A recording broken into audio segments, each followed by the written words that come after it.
यानी कि मेडिकल की जो एंट्रेंस परीक्षा होती है उसमें 2017 से लगातार ओबीसी के छात्रों की हकमारी हो रही है। इसके अलावा पूरे देश में लगभग 30-40 साल से ये मांग उठ रही है कि देश में कास्ट सेंसस कराया जाए, यानी कि जातिवार जनगणना कराई जाए। इन दोनों मांगों को लेकर सरकार ने स्पष्ट कर दिया। सरकार ने ये भी कह दिया है कि वो नीट में ओबीसी आरक्षण नहीं दे पाएगी। साथ में इस सरकार ने ये भी कह दिया है कि वो जातिवार जनगणना भी नहीं करा पाएगी। इन दोनों बातों को लेकर पूरे देश के ओबीसी संगठन लगातार प्रदर्शन कर रहे हैं और लगातार संगठनों के द्वारा आपसी तालमेल बैठा कर बातचीत कर रहे हैं। दिल्ली में इन लोगों का पूरा संगठन इकट्ठा हुआ और एक महासंघ बनाया गया जिसमें देश के तमाम प्रदेशों के लोग शामिल हुए। कुल कितने प्रदेशों के लोग शामिल हुए, पहले ये बताइए। 30 प्रदेशों से कुल शामिल कितने संगठन? 141 141 संगठन। 147। आप लोग कहाँ से? मैं जम्मू कश्मीर से। आप सारे लोग जम्मू कश्मीर? हाँ, जम्मू कश्मीर से। देखिए, देश के कोने कोने तक पहुंच गया है ये आंदोलन, और जम्मू कश्मीर एक ऐसी जगह जहां तक मीडिया का एक्सेस नहीं होता, सूचनाएं उस तरह से नहीं पहुंच पाती, वहां से भी लोग इसके विरोध में आए हुए हैं। क्या मोटिव है आप लोगों का? हमारा मोटिव यह है कि हमारे जम्मू कश्मीर से हम्म, ओबीसी महासभा और all India backward class federation दोनों का जो हमारा एक शिष्टमंडल था, वो सोशल रिफॉर्म अलायंस का जो एक बड़ा संगठन देश के अंदर बन रहा है पूरा ओबीसी का, उसके अंदर हम लोग हिस्सा लेने आए थे। और अपनी जो हमें नीट से वंचित किया गया है 2017 से, हमारी 11,000 लगभग पोस्टें खाई गई हैं, बिल्कुल नीट 27 नीट की पोस्टें खाई गई हैं हमारी। और उसके बाद सरकार सबसे बड़ा मसला जो हमारा जनगणना का है, जनगणना सरकार सभा जवाब देगी है। नरेंद्र प्रधान, वो जो भी ओबीसी का है, उसी के मुख से प्रधानमंत्री बाहर निकालते हैं कि आप बोलो इन बातों को पब्लिक में जाकर। उनको हम निकासित करते हैं ऐसे जो हमारे मंत्री वहाँ बैठे हुए हैं। ओबीसी के मंत्री द्वारा ओबीसी के खिलाफ वाला बात घोषणा करवाई जाती है सरकार की तरफ से। क्या आप मानते हैं कि मोदी सरकार ने जो 27 ओबीसी को मंत्री बनाया है, वो सारे लोग ओबीसी समाज के हित में काम करेंगे? देखिए, जो इन्होंने मंत्री बनाए हैं तो इसलिए बनाए हैं कि ओबीसी समाज इसको देखकर खुश हो जाए, लेकिन हमें ये पूरा विश्वास है कि ये कुछ करने वाले नहीं हैं, क्योंकि ये इनको जैसे खराद दी गई। मैं तो सीधा बोलूँगा कि खराद दी गई है, तो खराद जो है वो आगे कहाँ तक बांट सकते हैं, खुद लेके बैठे हुए हैं।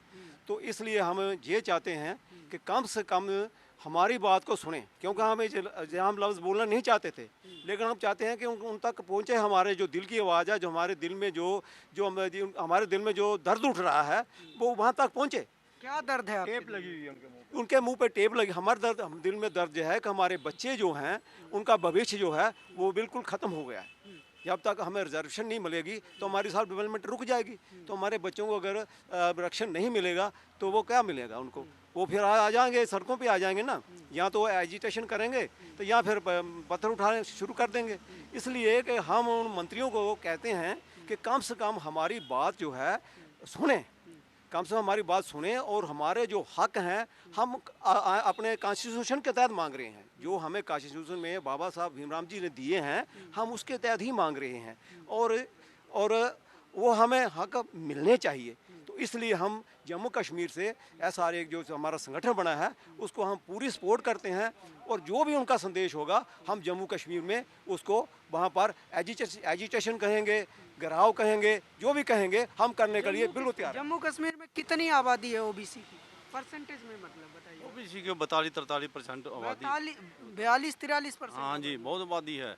और ये आंकड़े जो हैं 1931 की जो जनगणना हुई, उसके बाद तो जनगणना हो नहीं पाई, अभी ये करवा भी नहीं रहे हैं। तो उसमें हमारी आबादी 32% थी, उसके बाद हमारी आबादी बढ़ी है। अगर सबकी बढ़ी है तो हमारी भी बढ़ी है। बात ये क्या मतलब 42-43% आपकी आबादी जम्मू कश्मीर में है, उस हिसाब से आपको रिप्रेजेंटेशन यानी कि रिजर्वेशन मिल रहा है? नहीं मिल रहा है। देखो ऐसा है, पहले वो रियासत थी, 370 आर्टिकल जो था वो वहाँ था, एक अलग उसका स्ट्रक्चर था, अलग उसका कॉन्स्टिट्यूशन था, वो अपने हिसाब से सरकारें चलाते थे। भारत का कोई भी कानून जब जुडिशरी में बनता था, पार्लियामेंट में बनता था, वहाँ लागू नहीं होता। उसमें सीधा लिखा होता एक्सेप्ट J&K स्टेट। तो अब 370 टूट गया। पहले उनके पास बहाना था, ये इंडिया भारत ये कहता था, भारत की सरकार नहीं जी वहाँ 317 हम कुछ नहीं कर सकते, वो कहते जी वो सेंटर वाले करेंगे। तो अब तो कोई ऐसी बात रही नहीं। जब वो इंडिया बन गया, नौ जे एंड के स्टेट है इंडिया, और उसको तोड़कर 2 यूटी बना दी, हमने वेलकम किया कि आपने 370 तोड़कर इस पार्ट को हिंदुस्तान में मिला लिया, हमने आपका वेलकम किया और बड़े ज़ोर शोर से किया। तो जब जहाँ से एक रीऑर्गेनाइजेशन एक्ट बना 2019 का, है ना, तो वो 31 अक्टूबर 2019 को बाहर निकाला गवर्नमेंट ने। तो उसमें देखा कि बहुत सारे कानून जो थे वो भारत सरकार ने अपने हिसाब से वहाँ लागू कर दिए, एक्सेप्ट। फिर हमारे पहले एक्सेप्ट जे के स्टेट के लिए थे, फिर एक्सेप्ट हमारे लिए आ गया वो। तो ओबीसी को वही 1956-1980 वाला कानून वही बाबा आदम के मौके का रखा, उसमें कोई चेंज नहीं की। बड़े दुख की बात, धारा 370 टूटने के बाद भी जब इंडियन कॉन्स्टिट्यूशन लागू हो गया, तो जो इंडियन कॉन्स्टिट्यूशन की धाराएं हैं जो कहती हैं, जो रिजर्वेशन का राइट्स है इसमें, तो वो चीज़ें वहाँ लागू हो जानी थी। जब आपने 161 कानून लागू कर दिए, तो वो ओबीसी के लिए इस तरह की डिस्क्रिमिनेशन क्यों, पर्टिकुलर ओबीसी कास्ट के लिए। और बड़े अफसोस की बात है कि भारत का प्रधानमंत्री भी कहता मैं ओबीसी हूँ, पर बड़े अफसोस की बात है प्रधानमंत्री ओबीसी होते हुए ही ओबीसी की रिजर्वेशन खत्म कर रहा है। ये हमके बहुत बड़ा दुख है। बड़ा हुआ तो क्या हुआ, जैसे पेड़ खजूर, पंथी को छाया नहीं, फल लागे आती दूर। आप लोगों को ये सारी सूचनाएं ओबीसी नीट और कास्ट सेंसस को लेकर ये सबसे ज़्यादा कहाँ से मिलती है? मीडिया के माध्यम से मिलती हैं। आज कोई सोशल मीडिया है, नेशनल दस्तक की मैं शंभू जी की जितनी परहेज करूं उतनी कम है, क्योंकि हमारे इनके पास मीडिया के ऊपर रोज़ कोई ना कोई हमारे लिए, और ऐसा करते हैं, मैं जितनी बढ़ियाई करूं उनकी इतनी कम है, क्योंकि इनको कोई परवाह नहीं है कि मुझे देश के अंदर कोई जेल में ले जाएगा या नहीं ले जाएगा। तो मैं इसलिए इनकी परहेज करता हूं। नीट के मामले में इन्होंने हमें पूरा विवरण दिया, और उसके जनगणना के ऊपर रोज़ बोलते हैं इस बात के ऊपर। अगर ये सरकार जनगणना नहीं करेगी तो हमारा जो संगठन बना है 141 संगठनों का देश के अंदर, हम पूरे देशों के अंदर पहले हम स्टेट कैपिटल्स के ऊपर, स्टेट की हर राजधानी के ऊपर प्रोटेस्ट करेंगे, उसके बाद हर जिले में, उसके बाद दिल्ली में एक विशाल सम्मेलन होगा एसआरए का, जिसके अंदर हम सरकार को मजबूर कर देंगे कि आप जनगणना नहीं करोगे तो हम जनगणना में हिस्सेदारी नहीं लेंगे आपकी। जो आज के घर के बाद अपने गेट के ऊपर पोस्टर लगा के रखेंगे। अगर अधिकारीगण इस समय क्या नाम इसका जनगणना के आपको सूचित किया जाता है कि अगर हमारे घर में आपके कॉलम, इसमें कॉलम नहीं है ओबीसी का, तो आप हमारे घर से अंदर एंटर नहीं कर सकते हैं। जनगणना में हिस्सा नहीं लेंगे अगर ओबीसी का कॉलम नहीं हुआ तो हम जनगणना का हिस्सा नहीं लेंगे इस बात के लिए। ये थोड़े दिनों पहले की बात है, बड़े अफसोस से कहना पड़ता है कि जम्मू कश्मीर की एडमिनिस्ट्रेशन, एक सुर्खी में न्यूज़ आ रही थी, अब जम्मू कश्मीर की सरकार तेंदुए की जनगणना मर्दमशुमारी कराएगी। उसमें लफ्ज़ मर्दमशुमारी इस्तेमाल किया गया। मर्दमशुमारी सिर्फ इंसानों के लिए होता है, जानवरों के लिए नहीं होता। अगर तेंदुए की मर्दमशुमारी हो सकती है तो क्या इन लोगों की जनगणना नहीं हो सकती है? इस देश में भेड़ बकरियों, गाय, कुत्ता, मुर्गा सबका हो रहा है जनगणना। नहीं, एक सवाल आपसे। प्रधानमंत्री मोदी ने जब 370 धारा हटा था तब कहा था कि इसके बाद से जम्मू कश्मीर के वो लोग, जैसे एससी समाज के लोग, एसटी समाज के लोग, ओबीसी के लोग, इन सब लोगों को मुख्य धारा में जुड़ने का मौका मिलेगा और इनका विकास होगा। तो आपको लगता है कि आप लोगों का विकास हो रहा है?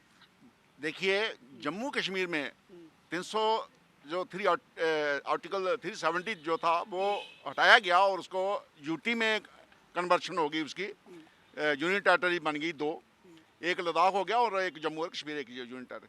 उसमें जो इन्होंने जो कानून जो लगाए हैं, जो रीऑर्गेनाइजेशन एक्ट 2019 निकला था 5 अगस्त को, उसमें जो जहाँ तक ओबीसी का है उसमें उन्होंने पुराना चल रहा था वही रखा है। उसमें जो हमारा 27% रिजर्वेशन जो पूरे हिंदुस्तान में लागू है वो वहाँ पर नहीं लागू हुआ। हमें उधर 2% रिजर्वेशन है ओबीसी को। देखो कितना अन्याय है। 42% आबादी को 2% पॉपुलेशन है वहाँ पर, वो भी 1931 की जो इंग्लिश गवर्नमेंट ने उस टाइम पे करवाई थी। उसके बाद ये हमारे भारत सरकार ने अभी तक जो है सेंसस जो है कास्ट बेस्ड सेंसस वो नहीं करवाई है, जिसकी वजह से हमें बहुत सी परेशानी आ रही हैं और ये सेंसस होनी चाहिए। और इस साल 2021 में जो इन्होंने हमारे जो ये राजनाथ सिंह जी मंत्री थे, इन्होंने कमिटमेंट की थी कि हम इसको करवाएंगे, लेकिन सुनने में यही आया है कि ओबीसी की अभी इस साल भी जो 2021 में भी सेंसस नहीं हो रही है। तो हम आपके माध्यम से हम भारत सरकार को ये रिक्वेस्ट करते हैं, प्रधानमंत्री जी को रिक्वेस्ट करते हैं कि काइंडली इसको जो सेंसस है 2021 की ये होनी चाहिए। तो उन्होंने तो मना कर दिया कि नहीं होगा। अगर प्रधानमंत्री जी ने मना कर दिया है तो इसका मतलब ये है कि जो जितने ओबीसी के वहाँ बैठे हुए हैं ये भविष्य साबित हो रहे हैं, उसके बीच में प्रधानमंत्री भी है। हम ये कहेंगे कि अगर प्रधानमंत्री ने हमारी सेंसस नहीं की तो इस बात के लिए हम पूरे प्रदेश के अंदर, पूरे देशों के अंदर हम ओबीसी सड़कों पर उतरेगा, और जैसे किसान आंदोलन हो रहा है इसी तरह ओबीसी का भी आंदोलन होगा। तो अगर सरकार बना सकते हैं तो 2022 में चुनाव आ रहा है उसके अंदर यूपी के अंदर, और उसके बाद 2024 में देश के अंदर आएगा तो ओबीसी सड़कों पे होगा और वोट नहीं देगा इनको, क्योंकि हम वोट दे के थक गए इनको इनकी बात सुन सुन के। धन्यवाद आपका। चलिए, ये सारे लोग जम्मू कश्मीर से आए हुए थे। हाँ, हम नेशनल दस्तक का धन्यवाद करते हैं जिन्होंने हमारी आवाज़ जो है सब लोगों तक पहुंचाई है। हम नेशनल दस्तक को सुनते रहते हैं, ये हमारा हमारा अपना प्रोग्राम जो है ओबीसी का जो है बढ़ चढ़ कर देते हैं और फैक्ट एंड फिगर्स दिखाते हैं, उसमें बिल्कुल एकदम सच्चाई है। लेकिन शायद दूसरे समाज जो है उसको वो बात पसंद नहीं आती है, लेकिन जो ओबीसी समाज है वो बहुत उनका शुक्रिया करता है, धन्यवाद करता है इसके लिए। चलिए भाई साहब, शंभू जी को धमकियां देना बंद करो देश के अंदर, मैं ये कहूँगा बस। चलिए, ये सारे लोग जम्मू कश्मीर से आए हुए थे और ओबीसी कास्ट सेंसस को लेकर, नीट में ओबीसी आरक्षण घोटाले को लेकर और ऐसे तमाम ओबीसी से जुड़े मुद्दों को लेकर ये लोग संगठित हो रहे हैं और सड़कों पर भी प्रदर्शन करने वाले हैं अगर सरकार नहीं मानती है तो। ऐसी और बहुत सारी अपडेट के लिए और खबरों के लिए जुड़े रहिए हमारे साथ, देखते रहिए नेशनल दस्तक। कैमरामैन आशीष के साथ मैं Anmol Pritam, press club of India, Delhi. National Dastak की आपसे गुजारिश है कि अगर इसको बचाना चाहते हैं तो नेशनल दस्तक को सब्सक्राइब करने के लिए रेड कलर के सब्सक्राइब बटन को दबाएं, फिर बेल आइकन की घंटी दबाएं। नेशनल दस्तक को बचाने के लिए बहुत जरूरी है कि हर खबर को शेयर करें, लाइक करें, कमेंट जरूर करें।